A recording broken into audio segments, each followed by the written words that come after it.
Aquí lo que tenemos es una primera parte común porque nosotros hemos estado trabajando con EDP de segundo orden. Y dentro de las EDP de segundo orden vamos a hacer una clasificación de unas EDP muy concretas. En general vamos a fijarnos en las lineales. Es cierto que podrían no ser lineales, cierto, pero vamos a centrarnos en el estudio de las lineales. Antes de eso, en general, ¿qué recordábamos nosotros de las EDP de segundo orden? ¿Qué aspecto tienen? Hombre, la primera definición era la de una EDP de un cierto orden késimo, ¿verdad? Trabajaba en nuestro abierto, es decir, ahí hemos visto que dado nuestro omega subconjunto de Rn, que sí, con la n natural mayor o igual que 2, que fuese un abierto, que a veces le pedía dominio, que tuviese un cierto buen comportamiento, es decir, mínimo le pedía que fuese de clase CS1 para poder parametrizar bien la frontera, luego le pedí un poquito más. Si cogía una función u, que era mi función incógnita que no conocía, que fuese de ese omega contenido en Rn, y que fuese a R, es decir, que me diese una función de varias variables real, entonces una EDP de segundo orden, o de orden 2, depende de lo que más queramos, lo que más nos guste, de segundo orden, era una expresión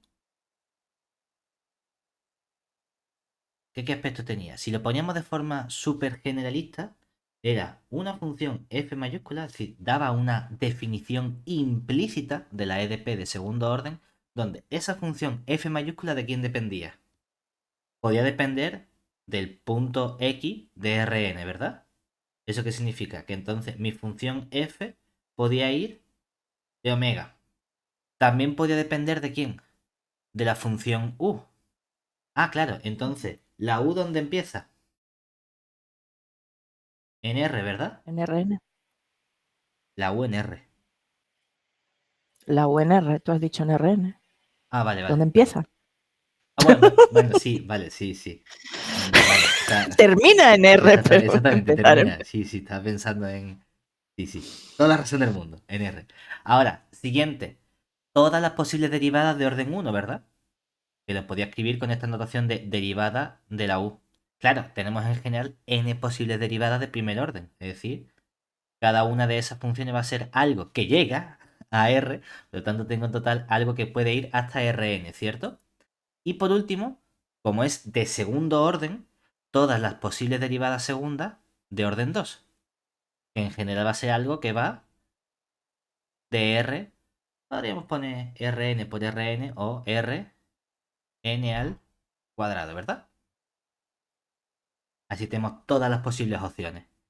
Y coge todos estos elementos, la define implícitamente igual a 0, y esta función va igual a 0 a R, ¿cierto? Ahora bien, aunque este sea el aspecto general, es cierto que puedo hacerlo de forma concreta para buscar esa dependencia, ¿no? De hecho, había unas ecuaciones muy sencillas que se permitían reescribir de forma fácil cuando tenía EDPs de segundo o del orden que fuesen EDPs lineales, ¿verdad? En el caso lineal podía especificar un poquito más esa expresión f mayúscula. Es decir, en el caso lineal podíamos expresarlo como... ¿Qué me interesaba del caso lineal? Bueno, que lo importante era qué aspecto tenían los coeficientes que multiplicaban a las derivadas de orden máximo de la función, que son las derivadas segundas. Vale, pues mira, cógete todas las derivadas segundas. Vale, me cojo todas las parciales segundas de mi función u respecto de las x sub y las x sub j las veces que haga falta, ¿no? En el orden que sea. Lo que yo quiero para que sea lineal es que aquí haya unos ciertos coeficientes a sub i j, pero lo importante es cuál es la dependencia de esos coeficientes.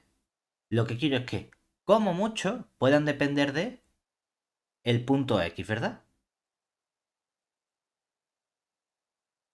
Y eso lo hago para cada una de estas derivadas segundas. Es decir, puedo tener aquí toda mi expresión para ij igual a 1 hasta la n mayúscula. ¿Y el resto? El resto pueden ser unos coeficientes siempre y cuando no sean funciones que intervengan, ¿verdad? Es decir, pues puedo tener aquí más mis coeficientes sumatorios de i igual a 1 hasta el n mayúscula. Tengo mis funciones b sub i, mis parciales de la u respecto de la x sub i, una cierta función c por la u, más una cierta, puedo tener incluso términos independientes, ¿verdad? Todo eso igual a, bueno, ponemos f, podemos poner d igual a 0, o bueno, f, lo que te apetezca poner, ¿no? Lo importante es la dependencia del orden de mayor grado, ¿de acuerdo? Una vez que tengo esto, uno dice, a ver, en términos que nosotros conozcamos, ¿qué pasa con esta expresión que tenemos aquí en realidad?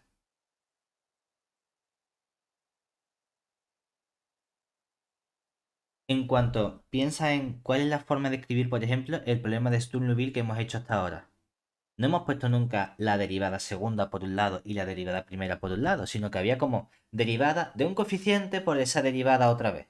Uno dice, bueno, podría hacer lo mismo con esta forma de escribir la EDP lineal, porque a fin de cuentas hay un coeficiente, pero ¿por qué no lo intentamos escribir también como un producto? Bueno, sí, se podría hacer perfectamente. Lo que pasa que, ¿qué términos aparecerían ahí entonces? Para que llegues a este producto, tú dices, es que no me gusta tener todas estas derivadas ahí, todas estas derivadas aquí, me gustaría tener un producto porque así se me parece a lo que hacía en el problema de Sturm-Liouville. Entonces, podríamos tratar de buscar una representación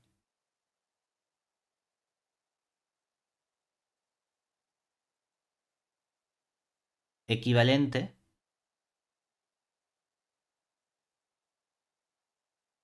a cuando trabajábamos, vamos, con el problema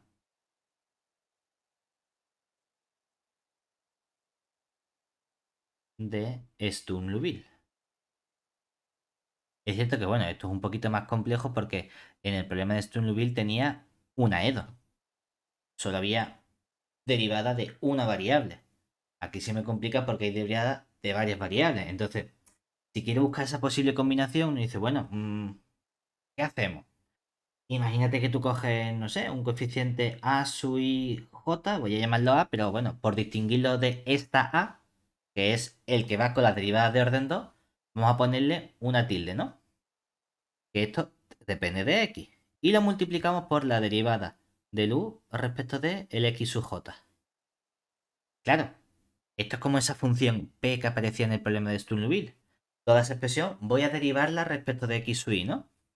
Si lo derivo todo esto respecto del x sub i, ¿qué nos quedaría?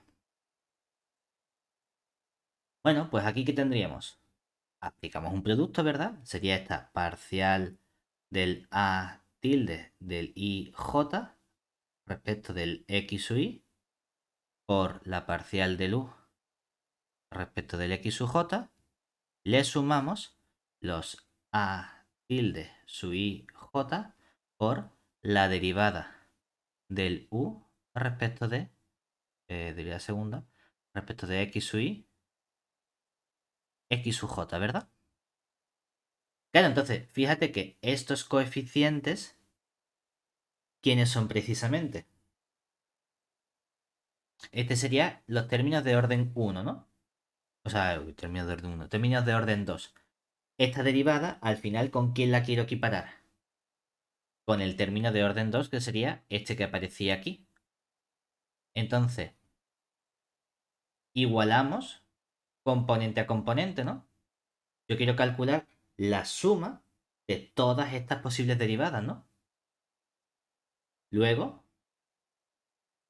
cuando yo calculo esa suma para i j igual a 1 hasta n de todas estas posibles derivadas parcial respecto de x sub i por un a tilde y j por la parcial del u respecto del x sub j, ¿qué nos quedaría aquí?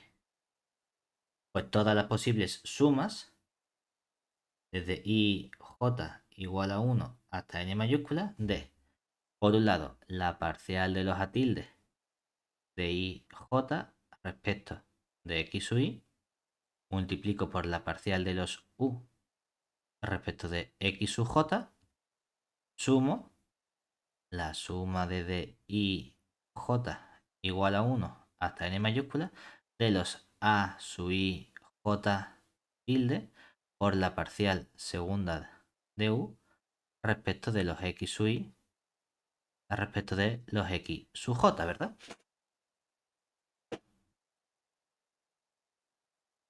Estamos haciendo simplemente una reescritura y yo quiero al final tener una expresión que sea esta EDP lineal que aparecía aquí, ¿verdad? Es decir, expresarlo también en términos de derivada segunda por estos elementos, derivada primera por estos elementos. Al final, ¿en qué consiste esto simplemente? En que estamos haciendo un cambio de variable adecuado, el que me interese en cada caso, para expresar mi EDP en lugar de coeficientes que multiplican a la derivada segunda, hacerlo como una suma de derivadas por coeficientes que multiplican a derivadas. Claro, luego habrá que ajustar, porque nos fijamos en que, igual que aquí me quedan unos nuevos coeficientes que multiplican a esta derivada, aquí hay una derivada de orden 1 que va multiplicada por otros coeficientes, ¿verdad? Entonces, ya los coeficientes que antes eran los b sub i ya no van a ser los b sub i, sino que van a tener un cierto factor que será los b sub i más estos. Entonces, al final van cambiando todos los coeficientes de mi EDP, pero de forma equivalente, forma equivalente, podríamos expresar la EDP lineal de segundo orden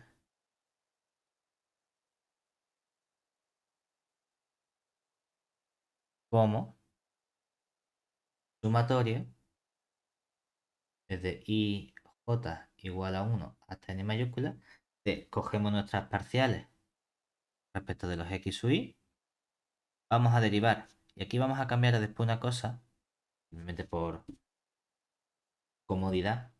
Estos son nuestros a tildes, que estos van a ir multiplicando a la derivada de u respecto de x sub j. Vamos a sumarle los nuevos coeficientes i j igual a 1 hasta n mayúscula de, pues vamos a hacer lo mismo, en lugar de tener simplemente desde i j igual a 1 no, desde i igual a 1, bueno, desde j, la verdad que da igual como lo pongamos, desde i igual a 1 así pongo los x sub i, en lugar de tener simplemente la derivada de la u, quiero tenerlo de nuevo como un producto, es decir, pues meter los coeficientes b sub i, entonces van a ser unos b sub i tilde por la u, ¿de acuerdo? Y sumamos una cierta función que esa parte la vamos a dejar igual, la c por la u, más un cierto término de todo eso igual a 0, ¿verdad? Simplemente queremos agrupar todos los coeficientes dentro. Es simplemente como si dices, bueno, desarrollo aquí y al final equiparo coeficiente con coeficiente la expresión inicial que tuviese. Lo que digo es que en realidad podríamos haber llamado a esto los a sub i directamente y a la otra expresión los a sub i tilde, que es como se le dijese, bueno, si me da igual expresar mi EDP lineal de segundo orden de esta forma o de la inicial, me da igual dónde ponga las tildes en realidad. O los nombres que le quieras poner. O en vez de unos A, los llamas unos C, no afecta. ¿Qué ocurre? La escritura que me interesa ahora va a ser esta de aquí. En esta escritura es donde vamos a realizar una clasificación de las EDP dependiendo del comportamiento que tengan esos coeficientes. Entonces, vamos a hacer una suposición sobre estos coeficientes y es que vamos a considerar la matriz formada por todos estos elementos, es decir, A, pues a mí no me gusta porque, bueno, ya que esta matriz es la A, ¿verdad? Pues a mí me gustaría que estos fuesen los coeficientes A en vez de los A tilde, porque para eso llama la matriz A tilde. Pero bueno, tampoco es tan grave, ¿no? Pero esto va a ser mi matriz formada por los elementos A sub i j, donde el i y el j desde 1 hasta n mayúscula, y el término b o el vector b va a ser el vector formado por los b sub i tilde, con la i que va desde 1 hasta el n mayúscula, ¿vale? Ahora, ¿cuál es mi suposición especial que me interesa trabajar? Que estos coeficientes son simétricos, en el sentido de que la matriz es una matriz simétrica. Donde, ojo, no tiene por qué ser una matriz de coeficientes constantes. Estas a sub i j son funciones que dependen de x. Es decir, cada a sub i j va de omega en r. Esto sería para todo i j desde 1 hasta n mayúscula. Lo mismo ocurre con los b, perdón, tilde, los b sub i tilde que van desde el omega más bonito, hasta el r, ¿vale? Para todo i desde 1, 2 hasta el n mayúscula. ¿Que son constantes? Genial, pues una función súper sencilla de trabajar porque las funciones constantes, pues, son fantásticas. Son un número. Podemos derivarlas, podemos acotarlas, podemos hacerle todo lo que nos apetezca, ¿vale? Ahora, cuando trabajamos con matrices, estudiar qué cosas sean positivas es un poquito más complejo, porque claro, tenemos n cuadrado entradas. Entonces, el concepto de matrices positivas, por así decirlo, podría enfocarse desde muchos puntos de vista. Desde que todos sus coeficientes sean positivos, de que sean crecientes, de que la diagonal sea positiva, de que qué comportamiento queremos exigirle. El comportamiento que le vamos a pedir es el que le pedimos de álgebra lineal en el sentido de multiplicar por vectores y que ese resultado sea siempre un número positivo. Es decir, eso es equivalente a hablar de autovalores de esta matriz y pedir que todos esos autovalores sean estrictamente positivos. ¿Cuál es el problema? Que todo esto funciona bien cuando las matrices son de coeficientes constantes. Aquí tengo algo que no es de coeficientes constantes, ¿verdad? Sino que puede depender de x. Entonces, ¿cómo podemos extender la definición de matriz definida positiva, definida negativa, indefinida, al caso de una matriz que no tiene coeficientes constantes? Esencialmente del mismo modo, pero estudiando qué ocurre punto a punto. Es decir, fijamos un punto y estudiamos qué le ocurre a esa matriz en ese punto. Fijado el punto ya es una matriz de coeficientes constantes. Por lo tanto, en realidad estamos haciendo una definición puntual de matriz definida positiva. ¿En qué sentido? Voy a poner aquí una nota. ¿Cómo? A en realidad es una matriz que está definida ¿dónde? En omega y me devuelve algo que está en r n cuadrado, o si somos muy precisos, como es una matriz, r, a ponerlo bien, matrices de n por n, epa, mayúscula, ¿verdad? Aquí la n mayúscula, de n mayúscula por n mayúscula, con coeficiente nr, decimos que esta matriz A es definida positiva en un punto x. Yo, cuando fijo un punto, me gusta distinguirlo de la x. Entonces, yo le voy a poner un x0. Simplemente por decir, he fijado este punto de omega, ¿vale? Y puedo encontrar un cierto valor θ estrictamente positivo, tal que multiplicaría la matriz A por un vector de Rn, que sería... No voy a poner la misma notación del libro, voy a poner otra que me parece mucho más cómoda. Vamos a poner... ¿Cómo le ponemos los vectores? U y V lo guardamos por funciones. Ponemos W, Vale. W, ¿de acuerdo? Vector columna, W rayita, vector fila, ¿de acuerdo? Claro, si te fijas, ¿qué hacemos? Multiplicamos componente a componente, ¿verdad? Entonces aquí lo que tengo como, bueno, suponiendo aquí que la matriz A sea simétrica, entonces sí que me queda esto bonito, puedo expresar esto como, ¿qué elementos? La suma en IJ igual a 1 hasta n mayúscula, ¿verdad? De los términos A sub I J por los W sub I por los W sub J. Si llamamos W sub I a la iésima componente y W sub J a la jésima componente, ¿verdad?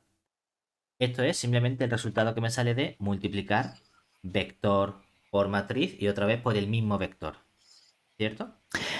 Pero no tenían que ser los a tilde entonces, por seguir la Bueno, misma sí, me notación que refiero. antes. Sí, vale, vale.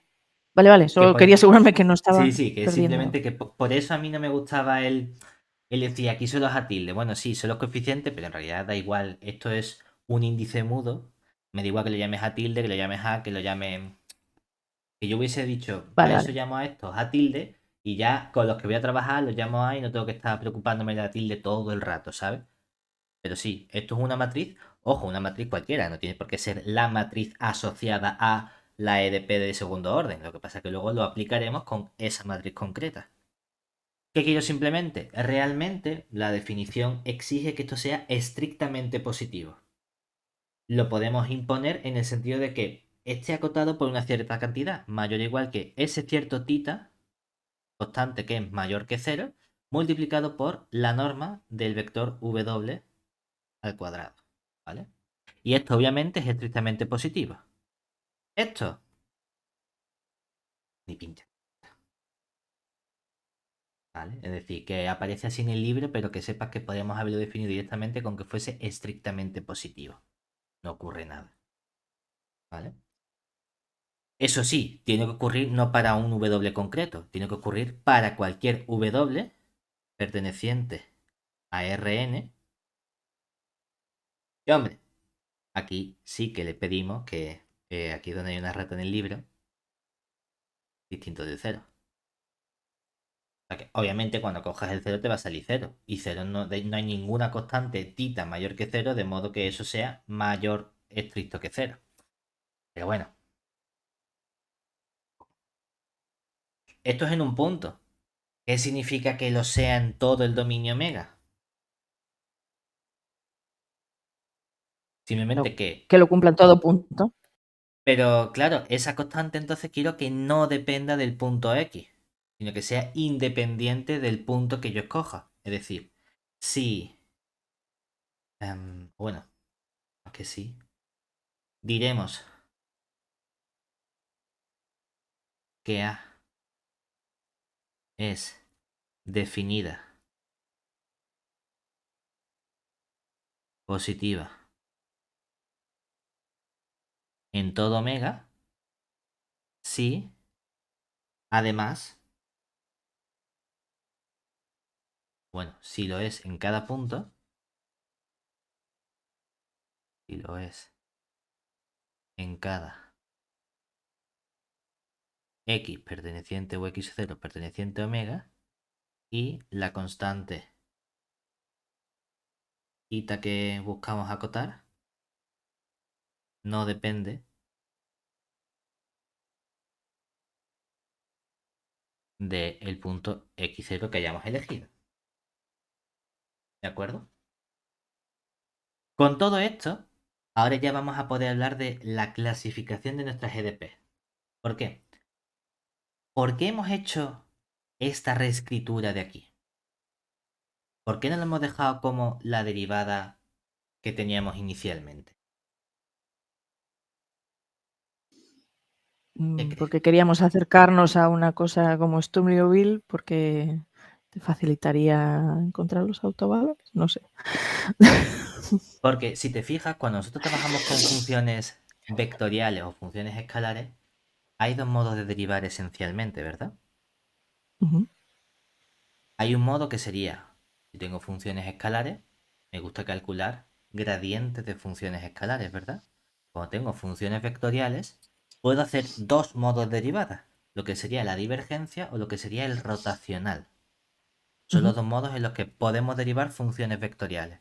Mientras que para funciones escalares solemos irnos simplemente a gradientes, que ahí intervienen todas las derivadas.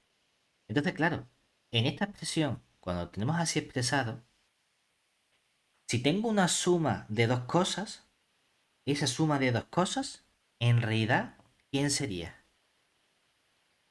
Fíjate, voy a intentar que veamos a dónde vamos.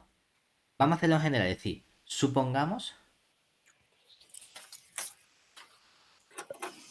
que tenemos funciones vectoriales y escalares, ¿no? Es decir, vamos a suponer, voy a cambiar las letras y vamos a llamarlo, ¿cómo le quería llamar?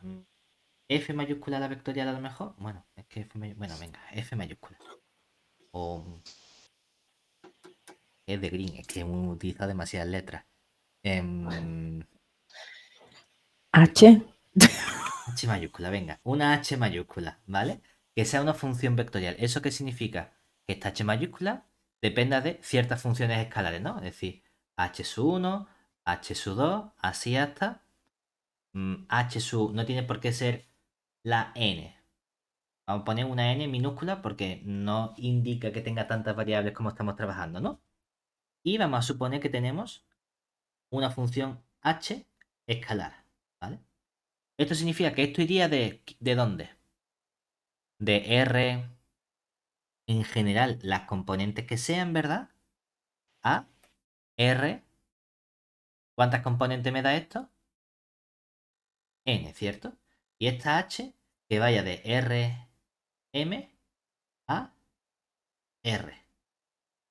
Lo que estamos diciendo es que entonces, ¿quién sería la divergencia de esta H mayúscula?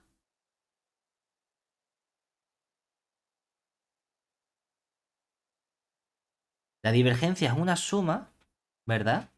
Desde i igual a 1 hasta las variables, que serían las m de... ¿Qué estamos haciendo? Deriva a respecto de cada x sub i la correspondiente componente h sub i, ¿verdad? Claro, el tema es que para poder hablar de divergencia necesitas forzosamente que como sean las incógnitas y las componentes de tu función vectorial iguales. Si no, o hay una función que te falta por derivar o tienes una función que te falta una variable respecto de la cual derivarla. ¿Vale? Básicamente aquí lo que estamos haciendo es simplemente coger derivada de h sub 1 respecto de x sub 1 más derivada de h sub 2 respecto de x sub 2 más así hasta la derivada de la h sub n respecto de la x sub n, ¿cierto? Básicamente lo que es la traza de la matriz jacobiana. ¿Qué tenemos aquí? Ah, como es una función vectorial, ¿qué podría calcularle yo? El gradiente de la h, ¿verdad? Que sería simplemente derivar la h respecto de x1, así derivo toda la h respecto de cada componente, ¿no? Y si unificamos, significa, ¿qué pasa cuando tú multiplicas una función escalar por una vectorial? Que lo puedes hacer perfectamente. Porque la h es un número, entonces tú puedes multiplicar un vector por un número. Multiplicas componente a componente, ¿no? Es decir, ¿quién sería cuando yo multiplico la h minúscula por la h mayúscula? Hombre, esto es una función vectorial. Como es una función vectorial, cuando derive, quiero derivar mediante la divergencia. ¿Cierto? Y ahora, ¿cómo se deriva este producto? Lo que nos pide el cuerpo es que sea una derivada como de un producto, ¿verdad? Derivada de uno por el otro más el primero por la derivada del otro. Ya, pero cuidado, eso es cierto siempre y cuando tengamos en cuenta la derivada correcta en cada función. ¿Qué significa? Divergencia es el modo en el que estoy derivando las funciones vectoriales. Pero es que la h no es una función vectorial. ¿Cómo se deriva una función escalar? Ah, con el gradiente. Ah, pues entonces cuando yo diga derivada del primero, eso va a ser gradiente de la h. Aquí obviamente, ¿no? Para que todo esto tenga sentido, la n tiene que ser igual que la m, ¿no? Bueno, lo estamos poniendo simplemente para tener esa idea. ¿Y ahora quién aparece? La h sin derivar, ¿verdad? Pero esto es una función vectorial, esto es una función vectorial. Y la divergencia me da un escalar. Por lo tanto, tengo que poner aquí en medio un producto escalar. Sumamos la h sin derivar y ahora derivamos la h mayúscula. Como la h mayúscula es una función vectorial, la derivada sería su divergencia. Vamos, que esto es simplemente lo que hacen los matemáticos, derivar pero con cabeza, ¿sabes? Que tenga sentido las operaciones que estamos haciendo. Y como esas dos cosas son cosas escalares, pues aquí tenemos un producto normal y corriente, ¿vale? Es decir, este es el modo en el que estamos aplicando la regla del producto para funciones escalares y vectoriales simultáneamente con la derivada. ¿Por qué hacemos eso? Porque si yo lo desarrollase, término a término, ¿verdad? ¿Qué aparecería aquí? Este gradiente sería ¿quién? Una suma desde i igual a 1 hasta la n. ¿Y aquí qué términos aparecen? Las parciales de las h respecto de x sub i multiplicadas por cada función h sub i, ¿verdad? ¿Y qué aparecería aquí? Aparecería un término, una suma también, ¿verdad? Donde ¿qué tengo ahora? Desde i igual a 1 hasta la n, un término h que multiplica ¿a quién? A la divergencia que sería la derivada de cada h sub i respecto de cada x sub i. ¿De acuerdo? Entonces, si volvemos a este modo que tenemos aquí de expresar estas funciones, fíjate que aquí en realidad, ¿qué tenemos? Estamos derivando función por derivada, ¿verdad? Entonces, estamos derivando una función por la derivada. ¿Podemos expresar esa suma que tenemos ahí atrás en términos de gradiente y divergencia también? Ah, pues sí que es posible. Entonces, admite una representación mucho más compacta. Porque con esta información que tenemos entonces de cómo se derivan las cosas, resulta que podemos expresar la EDP lineal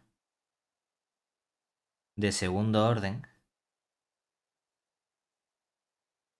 de forma, yo le llamo de forma compacta porque está, yo qué sé, más compactificado, no porque se llame de forma compacta, ¿eh? ¿Cómo? ¿Qué términos aparecería? La divergencia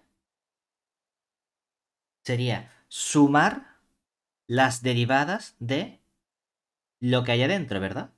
Y aquí aparece una matriz A por el vector gradiente de la U, que es estos derivadas de los x sub j en realidad. Ahora si tú dijese, ostras, que ya me encantaría que tú tuviese exactamente el mismo aspecto que Sturm-Liouville. ¿Qué me faltaría aquí? Ponerle delante de la divergencia un En la signo otra menos. derivada. Dice, bueno, pues yo le puedo poner un signo menos perfectamente, ¿verdad? Oye, es que entonces tú tenías, como la ecuación anterior, la multiplicas todo por menos y la habías igualado a ¿cuánto? Aquí había igualado todo esto a 0, ¿verdad?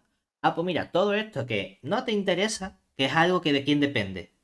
Depende de x. Depende de la derivada de los x, que es al final el gradiente. Y depende de la propia función 1. Pues todo eso pásalo para la derecha. Si yo he multiplicado todo esto por menos y lo paso a la derecha, pasa con signo positivo, ¿no? Es decir, que nos quedaría esto igualado a una cierta función g que va a depender de x, de u y de las derivadas de primer orden, que es el vector gradiente. Mira qué guay, porque entonces aquí no está interviniendo la derivada segunda explícitamente. Que lo podríamos hacer perfectamente, ¿eh? Pero lo tenemos expresado de este modo, ¿vale? Una vez que tenemos esto, ¿qué queremos hacer? Clasificar entonces, es decir, mi EDP al final se resume en tenerla expresada de esta forma como casi matricial, por así decirlo.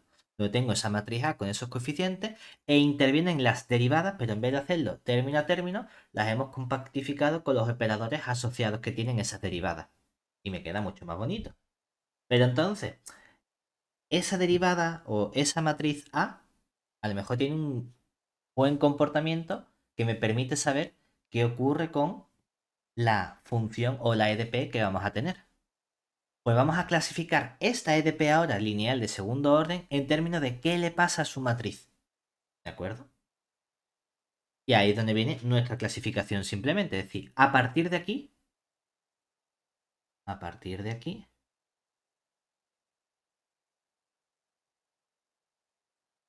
vamos a clasificar la EDP en, por un lado, podemos hablar de elípticas, podemos hablar de parabólicas,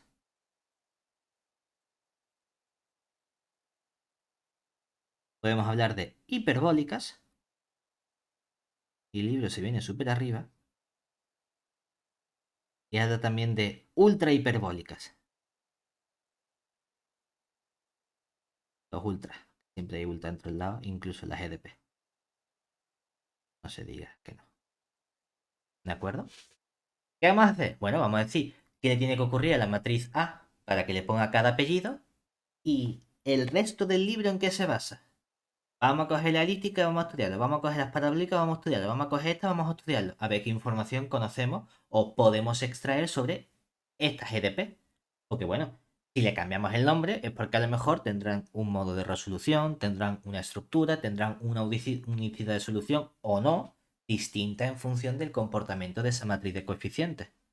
Sean constantes o no constantes. Hombre, si es constante, es cierto que todo se simplifica mucho. Porque entonces esa matriz A la puedo sacar fuera de divergencia, pues es una matriz constante, y la divergencia del rotacional, divergencia del gradiente, es simplemente el laplaciano. Pues se queda mucho más sencilla. Entonces, vamos a ver qué ocurre en cada caso.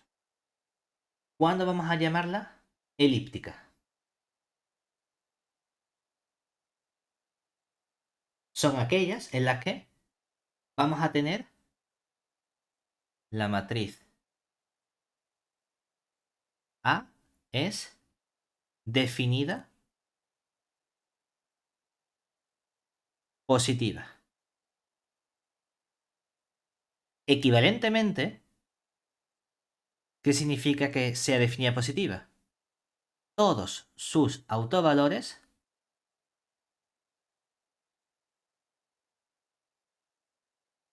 son estrictamente positivos.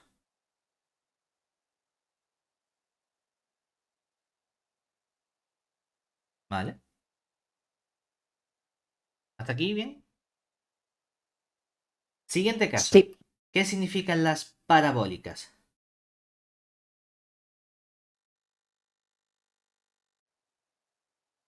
En las parabólicas no todos van a ser positivos.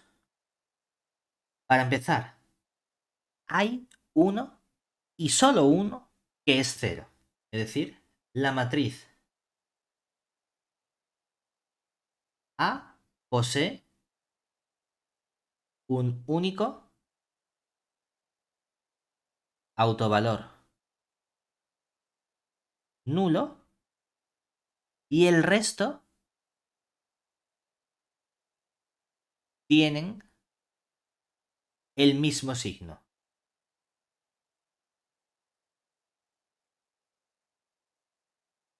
Básicamente, esto lo que significa es que la matriz es semi-definida positiva o semi-definida negativa. Pero con la salvedad de que quiero precisar un poquito ese semi, porque al ser semi no estoy indicando que tiene que tener exactamente un autovalor cero. Quiero que sea semidefinida pero solo con un autovalor cero. O quiero que sea semidefinida negativa con solo un autovalor cero. Es decir, o son cero y todos positivos o es cero y todos negativos. No hay alternancia de signos. ¿Vale? Y le pido un poquito más. Además, quiero que el término b, ¿cuál es el término b? El vector que va con las derivadas ¿de qué orden? La derivada que teníamos aquí. De primer orden. Exactamente, pues quiero que, hombre, si es cero es porque el rango va a fallar, ¿verdad? Pero falla exactamente en un grado. Es decir, que el rango de la matriz A sería n-1. Pues quiero que ese -1 que baja el grado me lo compense el vector b. Es decir, que el rango de la matriz A ampliada con b, eso sí tenga rango n. ¿Vale? Porque aunque esté fallando la matriz A por ese autovalor 0, solo hay un fallo. Entonces puedo compensar con el vector b. Que haya un buen comportamiento de los coeficientes que van a la derivada de orden 1. Siguiente caso, que serían voy a poner en la siguiente página, las hiperbólicas.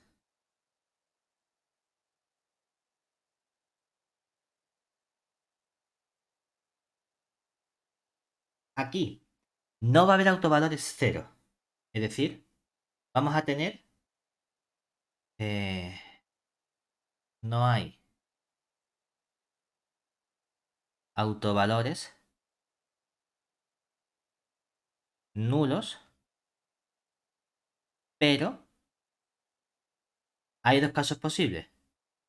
O existe un único lambda positivo y el resto son negativos, o, siguiente opción, existe un único lambda autovalor negativo y el resto son positivos. Es decir, que es un poco como coger la elíptica en la que todos eran positivos. ¿Qué puede fallar? No todos son positivos. Ah, el fallo es que uno es cero. Parabólica. El fallo es que uno es negativo. Hiperbólica. Bueno, ya es que también podría tener todos negativos, ¿verdad? Si todos fuesen negativos. Es que no tengo clasificación para eso. De acuerdo, no hay problema. ¿Qué clasificación utilizo entonces? Si todos fuesen negativos, menos uno que es cero, parabólica. Si todos son negativos, menos uno que es positivo, hiperbólica. ¿De acuerdo? Siguiente paso, que sería lo de ultra hiperbólica, hace únicamente referencia a que ¿y qué pasa si no hay solo uno, si no hay un poquito más? ¿Un poquito más qué significaría? Hay dos. Bueno, vamos a analizarlo. Lo importante es que, igual que la matriz A admitía una representación o un mejor comportamiento con ese vector B, porque tú decías, bueno, como el rango de la A es n-1 porque tiene 1, 0, aumento con el de B y así me garantizo que tenga rango n. Aquí no va a fallar porque como no hay ninguno 0, rango máximo. Pero, ¿qué reescritura admite la matriz A? Hombre, puedo separar en el comportamiento del positivo, negativo y el resto, ¿verdad? Es decir, además, podemos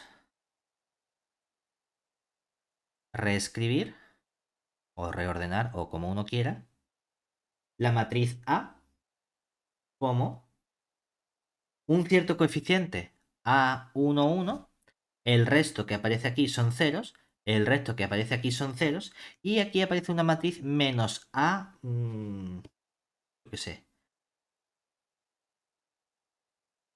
A gorrito, mismo, ¿de acuerdo? Donde esta A gorrito es una matriz de qué tipo. Aquí, aunque ponemos un cero, esto es un vector de ceros. Así que si quieres puedes ponerlo como... Aquí que esto va desde 0, punto, punto, punto, punto, 0 y aquí 0, punto, punto, punto, 0. Y esta matriz es una matriz de orden n mayúscula menos 1 por n mayúscula menos 1. ¿Vale? Donde los coeficientes no tienen por qué ser coeficientes en R, ¿verdad? Sino que los coeficientes son funciones de n variables. Lo importante es que, ¿qué le pido a esta matriz? Esta es la que va a tener el resto de signos. Da igual que sean positivos o negativos, ¿verdad? Entonces le pido a esta matriz que sea definida positiva. ¿De acuerdo? Y además, como la A es simétrica, esta matriz también es simétrica, ¿cierto? Ahora bien, esta es toda esta matriz n-1 por n-1. ¿De acuerdo? Lo del menos es únicamente por decirle, si los autovalores fuesen negativos, con el menos me aseguro la parte positiva. Que son positivos, entonces la A gorrito es otra menos lo que sea, donde esa sí es positiva. Genial. Es simplemente para que sepas que lo tenemos ahí descompuesto, por así decirlo. El que es positivo del resto. ¿Vale? Si te fijas, el hecho de que lo tenga expresado de este modo, ¿de qué modo me permite reescribir nuestra EDP? Entonces, ¿la EDP quién sería? Claro, cuando multiplique, como ya hemos dicho, que tenía esta expresión, ¿verdad? En realidad, al multiplicar la A por esta matriz, es como si multiplico por bloques, ¿verdad? El primer bloque es un A11, entonces, ¿qué va a aparecer? Ese elemento A11, que va a depender de quién? Del X1, ¿verdad? Y del resto, ¿no? Vamos a hacer una cosa, a ese resto vamos a llamarlo ahora X gorrito. Oye, es que este X gorrito, ¿quién es? Es el vector o los puntos x2, x3, en realidad hasta el x sub n. Pero por distinguir el bloque, por decir, mira, separa en la componente x1 o la variable x1, que es la que va asociada a ese primer término, y el resto, que es el x gorrito, que son el resto de variables. Porque, de este modo, ahora, ¿esto por qué lo estoy multiplicando? Por la derivada que sería u sub x sub 1, x sub 1, ¿verdad? Y el resto de términos que salen si es la divergencia de este menos, ¿verdad? ¿De quién? Ahora sería del A gorrito, que esta A gorrito ¿de quién depende? Depende de x sub 1 y depende del x gorrito, ¿verdad? Es decir, depende de x1, x2 hasta x sub n, de las n variables, pero esto multiplica ¿a quién? Al gradiente. Lo que pasa que ahora en el gradiente ya no estoy derivando respecto de todas las variables, ¿verdad? Porque podías separar la primera variable del resto de n-1 variables. ¿Cómo indico eso? ¿Cómo puedo indicar que en este gradiente solo estoy derivando respecto de las n-1 últimas componentes? Hay una notación que no es una notación estándar y que no se ha utilizado todavía en el libro, por ejemplo, que es simplemente indicar aquí abajo, cuando pones un X gorrito, ¿qué significa? Que si yo escribo X o nabla X de f, esto sería el vector formado por derivada de la f respecto de x1 hasta derivada de la f respecto de la x sub n. Cuando escribas nabla de x gorrito de f es para indicar que entonces hace las derivadas con respecto a las componentes de este punto, es decir, derivada de la f respecto de el x2 hasta la derivada de la f respecto del x sub n. No lo hemos utilizado hasta ahora porque hasta ahora no se ha dado el caso en el que tuviese vectores gradientes en los que intervienen distintas derivadas parciales. Este es el primer sitio donde nos aparece, entonces por eso aparece por primera vez esta notación aquí. Y esto sería con respecto a nuestra función u. Y todo esto lo seguimos igualando a quién? A una g de x u al gradiente, que tenía que poner gradiente x de la U, aquí sí están todas las derivadas, ¿verdad? Pero si te fijas, uno dice, espérate, esto no es exactamente cierto, ¿verdad? Porque se supone que en esta expresión que aparece aquí, si tú multiplicases, claro, aparecería para el componente x1, x1 tendría derivas el coeficiente por la derivada de orden 1, ¿verdad? Más lo otro sí sería el a su 1, 1 por la derivada de orden 2. Pero ¿dónde está el coeficiente de... o la derivada del coeficiente por la derivada de u respecto de x1? Eso no lo has puesto aquí, ¿verdad? Ah, venga. Lo paso para la contraria, ¿no? Si lo paso para la contraria, ¿qué tendríamos aquí entonces? Esa derivada del u respecto del x1, ¿cierto? Pero es que esto está englobado en realidad, ¿dónde? En el gradiente del x. O sea que tiene dos opciones. O simplemente lo dejas como gradiente de x de u, o si quieres, especifica que aquí gradiente gorrito o gradiente del x gorrito y aparte pone la derivada del u del x1. Que bueno, que es lo mismo, que es lo mismo, ¿sabes? Y que tampoco... Que todo esto de aquí se podría haber unificado simplemente como gradiente de x de u, en lugar de distinguir. Pero bueno, ya que hemos hecho la distinción entre lo que va con la x1 y el resto, pues podemos hacer la distinción entre lo que va con la x1 y el resto de derivados también. ¿Vale? Simplemente porque quede un poquito más claro. Ahí. ¿Cuál es el último caso? La que serían las ultra hiperbólicas.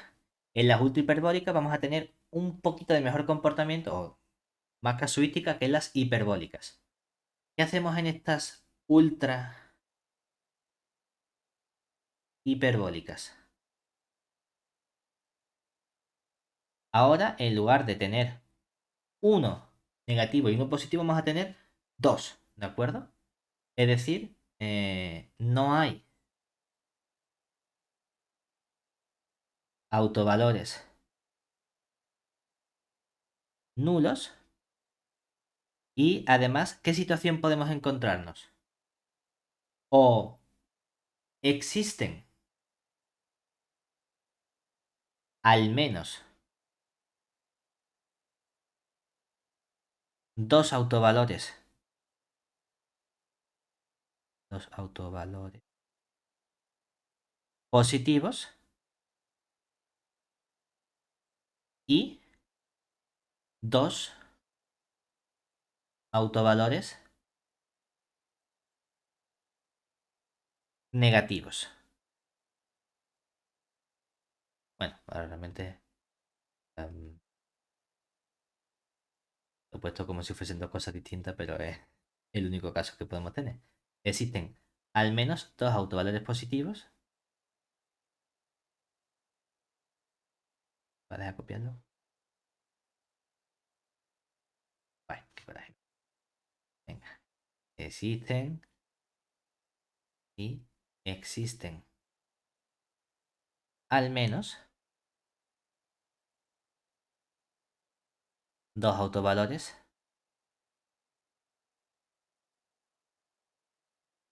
positivos y dos negativos. ¿Vale? Claro, en ese caso, ¿qué ocurre? Que es una generalización del caso anterior, donde tú al final, en el caso anterior, ¿qué has hecho? Has como separado la parte de los positivos con la parte de los negativos, ¿verdad? Es que antes había solo uno y luego estaban los n-1 por otro lado. Bueno, puedo tener todos los positivos por un lado, todos los negativos por otro lado, y me hago dos bloques. El bloque de los positivos, el bloque de los negativos. Y aplico ahí, cambio mi matriz A por cada uno de esos bloques. ¿Cómo quedaría eso? La EDP, ¿qué aspecto tendría? Por un lado tendría... mm, ¿de cuánto quieres que haya positivos? Dos. Bueno. Bueno, como digo, Venga, más. en general, ¿qué letra quieres para los positivos? Ah, ¿A? no sé. No. Vale. Que la ya la tenemos guardada. Vamos a poner L, K, P. P, P. P. Vale, P de positivo, ¿no? Entonces tenemos la sumatoria desde IJ igual a 1 hasta el P, ¿verdad? Vamos a poner la parte de los positivos que sería, bueno, pues entonces, parcial, epa, este se va afuera.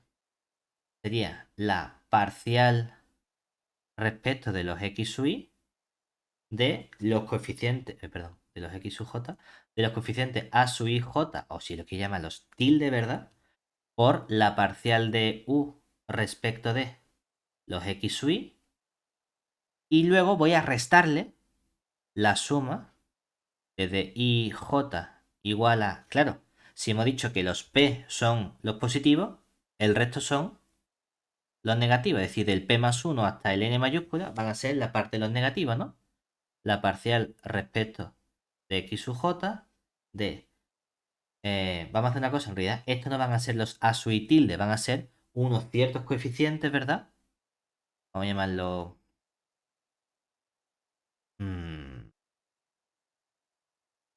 Alfa. alfa, venga, alfa, sí. Estoy yo sufriendo ya. Alfa de los positivos, ¿verdad? Alfa y j, y vamos a poner aquí unos coeficientes beta sub i j por la parcial del u respecto del x sub i. Todo eso va a estar igualado a el resto, ¿verdad? A una función g que dependa de x, de la u y del gradiente completo. Que sí, que podría separar este gradiente en el gradiente de los positivos y el gradiente de los negativos, que es el gradiente a fin de cuentas. ¿Dónde? ¿Qué hemos hecho? Hay una matriz.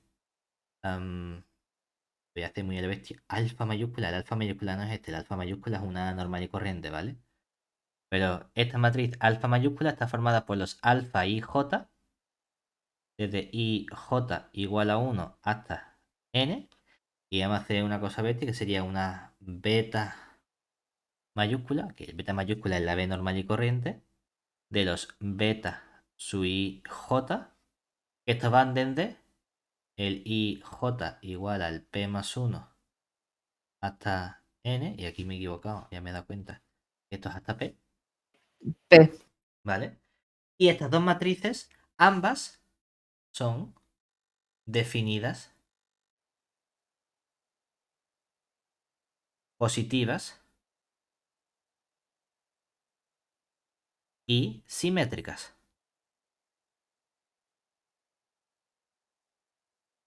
¿vale? Ponemos el menos únicamente para garantizarnos que esta parte es definida positiva porque son los positivos y los negativos. Ah, pues le pongo el menos para que entonces esto sea definido positivo, ¿vale? Y así tengo el comportamiento de definido positivo por separado. Porque no hemos estudiado, se supone, lo que es definido negativo. Hemos estudiado solo lo que es definido positivo. ¿Y definido negativo? Ah, porque sea menos definido positivo.